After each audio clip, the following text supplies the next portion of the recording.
So out in Sonol here, it's like an open space preserve, and we just hiked up to the top. I don't know if you can see this, but it was definitely kind of a butt kicker of a hike.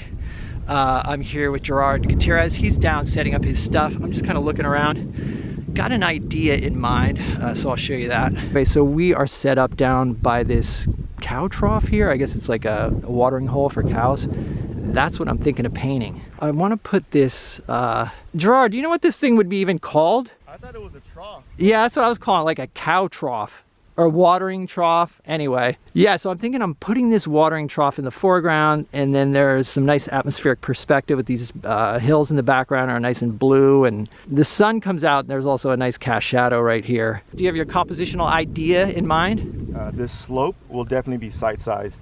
All right, so the green slope and then that tree right there? Yeah, so I'll take a lot of times the big element and site-size it. Right. And then the other ones, because I'll move things around a little bit, right. Then I'll adjust and just use measuring. So what I like to do is I'll hold this to a point where it's equal to my eye, and I'll just move it this way. So what I'll do is, as I'm painting, I have to make sure that I'm standing in the same spot. Right, it's like the Mark D'Alessio approach. Exactly. Okay, so 16 by 20 inch panel today. This subject matter is sort of technical, and if I did it on 12 by 16, it would just be too small.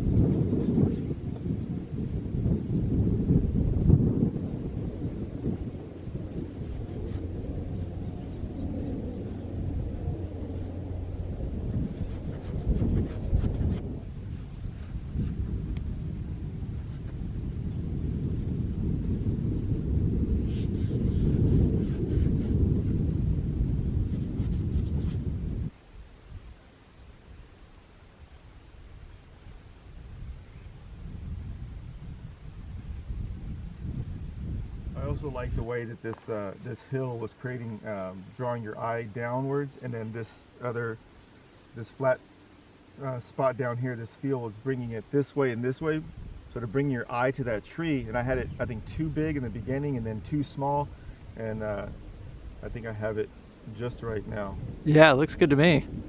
I've got the composition sketched out, and as you can see, the sun is completely gone. Hopefully it'll come back out, so I'm going to keep pushing ahead here and work from memory until the clouds part. So all those beach paintings you do, yeah, wearing the outfit you're wearing now, like, I know, so part of it is because I'm a gear guy, and another part of it is because I'm just such a wuss. Yeah. But I spend so much money on, like, on clothes and stuff. Yeah, when I paint at the beach, I have like windproof gloves, which I have right now. I have like a face mask. I'm wearing, like, you know, Patagonia everything that's windproof. Right. 4 layers of snow gear. Like, I can't handle it. You can't handle that cold, huh? No, I know. It gets the ocean. Yeah, by the ocean, it gets, man, it gets cold. Well, but I try not to paint. I try to not, like, if it's too windy, I'll go inland. I can only handle so much. The wind's probably my least favorite thing. Yeah, I agree. And that's the challenge we got coming up, because it's spring. Spring is coming, right? Yeah, and especially here. Fall is an amazing time to paint in the Bay Area. Yeah. Our springs are brutal winds. Fall is, you're right, fall's awesome, and winter can be really nice.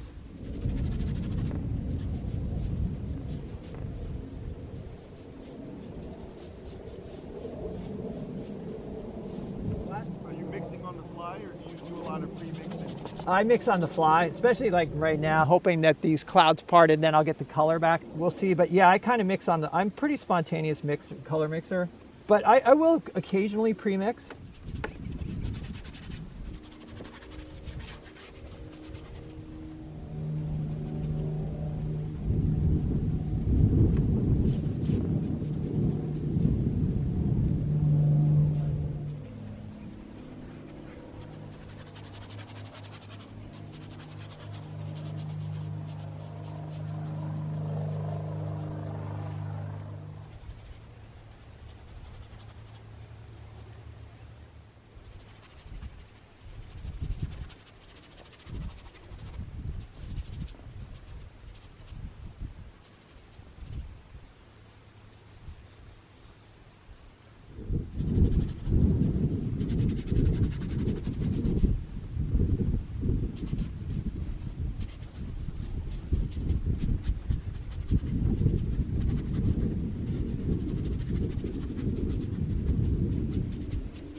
I dig how you're getting these nice transparencies in here. Is this a linen panel that you're painting on? It is. It's a linen panel from Checkle. Oh, okay. So I love linen panels with lead, so it's lead white. Oh, it's lead white. Okay, cool. And then are you using any kind of medium to get that transparency? Yeah, I'm using a little bit of Canada Balsam and linseed oil. Oh, okay. Yeah, it's one of my favorite mediums to do. Nice. Yeah, I really like that. That, and I also use spike oil. Okay. Just because I like the smell. Doesn't that like cloves a little bit? No, it smells like lavender. Oh, okay, yeah. Also, does that speed up or slow down the drying process? It slows down a little bit. Yeah. But you also get bees. Oh, bees attracted? I don't have any now because I don't think it's the time of the year. Yeah. Plus they're disappearing anyway, but that's a whole nother topic. Right. But a lot of times when I paint in the summer, bees swarm my area and they start floating around this particular jar. Okay, so yeah, and you keep them in these little pallet cups here. Yeah. Nice. Yeah, well, it looks like you got a glass pallet too, so you can scrape things off. Yeah, it makes it a lot easier. Yeah, that's a nice setup. And I just added these magnets to it. I'm really excited about this. This is my new favorite thing. I've been doing this like for the last half an hour. Oh wow, like so you got oh yeah, like is it what do they call it, rare earth magnet? Yeah. Yeah, so then that's your palette knife. Slick. Wow, very cool. Yeah, I'm just kind of playing around and it's not actually turning out as bad as I thought it would. Oh wow. It's just from memory, but like shapes are killer. Thank you. Yeah, I'm figuring, all right, like when the sun comes back, I'll be able to get this handled. But the hills back there, I can see the value shift between the sky and the mountain. It's like that mountain's pretty dark in value. Yeah. So I just made it, I exaggerated the blue to kind of push it back and keep the value sort of dark, but still get contrast with the trees. And then I remember this grass in the foreground being that like super, you know, bright spring grass or whatever. So I'm having fun anyway. I mean, what could you do, right? Some great shapes. Yeah, that's what thank you. That's what I was focusing on, is just trying to get interesting arrangement of shapes. And actually I like this, the little, what did we decide? The watering trough. That I think that's gonna be cool. I think it'll work. So I'm just gonna keep going.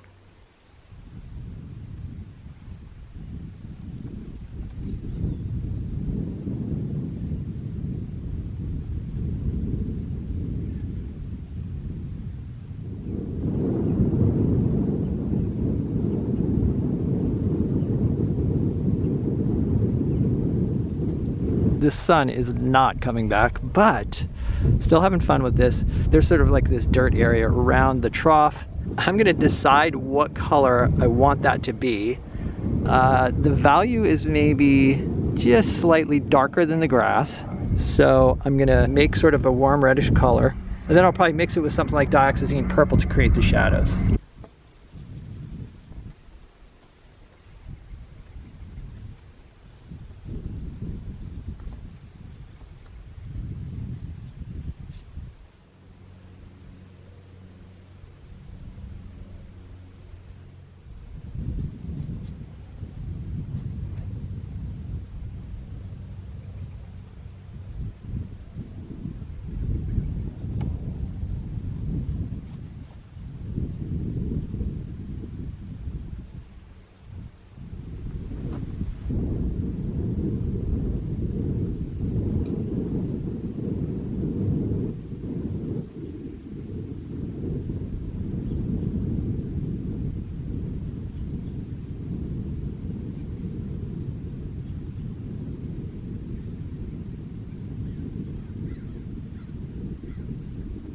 Okay, so the next step is going to be to add the light along the top, because I remember the top was kind of lit up.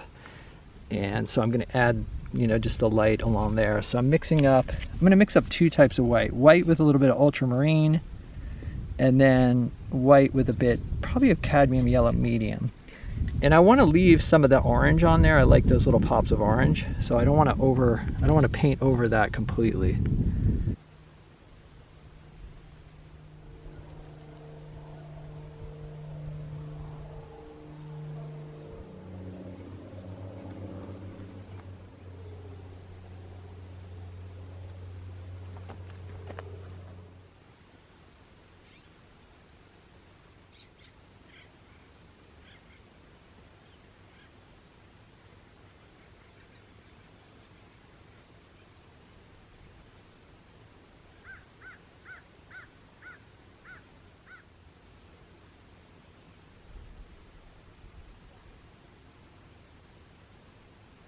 Yeah, it looks beautiful. I was just mentioning to Gerard that I love like this sort of sketchy transparency over that linen panel. But we were just talking about the idea of, see how these mountains in the background are really blue? So it's got this nice foreground. And so he was talking about maybe making these hills blue, and that'll push them back. Even though the value is fairly dark, but you can see the difference right there. This is still pretty green, so yeah, so you're gonna go for it and make those I'm gonna bluish purple? Yeah, the atmospheric perspective is pretty strong, and I wasn't quite capturing that. I was really stuck on trying to get that value correct. Yeah, by having a temperature shift and cooling off those mountains back there, even though you keep them dark.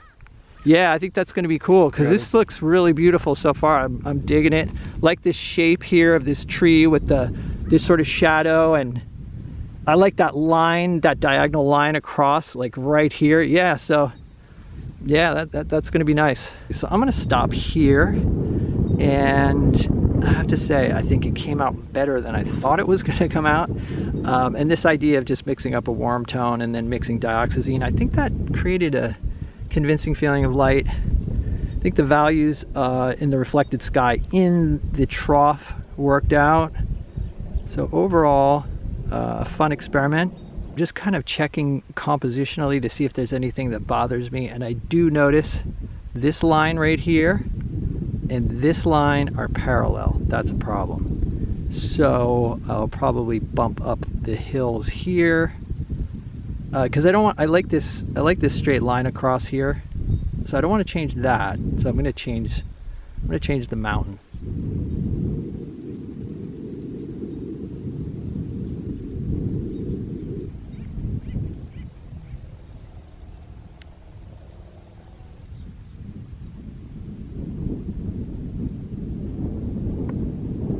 Are you happy with it? I am.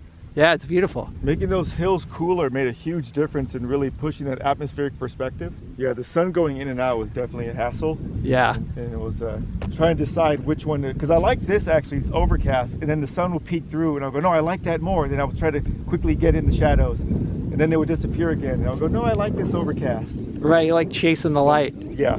Yeah. It was fun though. It was a good day to be out. Definitely. Well, it was super fun painting in a new location, and it was nice to meet Gerard in person. Admired his work on Instagram. We've been sort of like communicating on Instagram for a while, so nice to meet him in person, get out here and paint. This is sort of, he hikes out here a lot, so he knows this area. We're definitely gonna come back here. It is like, not only is it a good painting, it's a good workout. The hike up here, yeah, is no joke. Anyway, let's go back to the studio and take a look at the painting, and we can talk about it.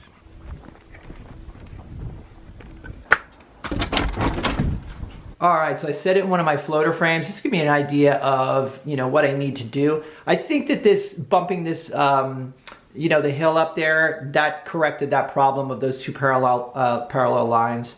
It doesn't bother me anymore.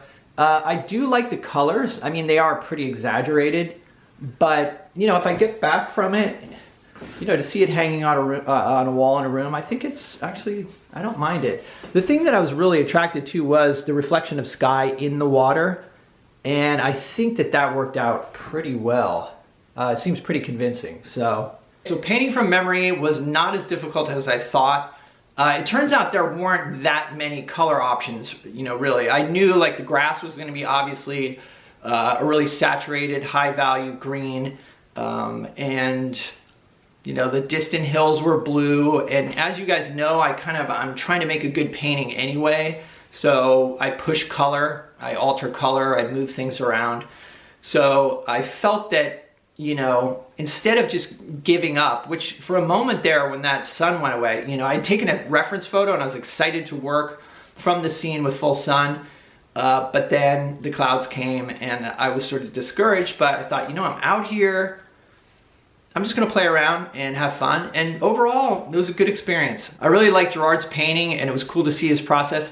I will link his Instagram in the description below, so be sure to check that out. One thing I wanna mention too about Gerard's process of site sizing, it's kind of hard to explain it, so if you're interested in learning more about that, I put a link down in the description to a video by Mark D'Alessio describing how site sizing works.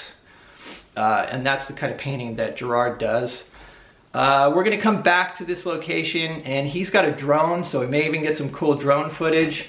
It was really fun painting with him, and we're gonna do it again soon. So, as usual, thanks for hanging out, guys. I've got a bunch of other videos on Patreon if you're interested. I'll put a link down below.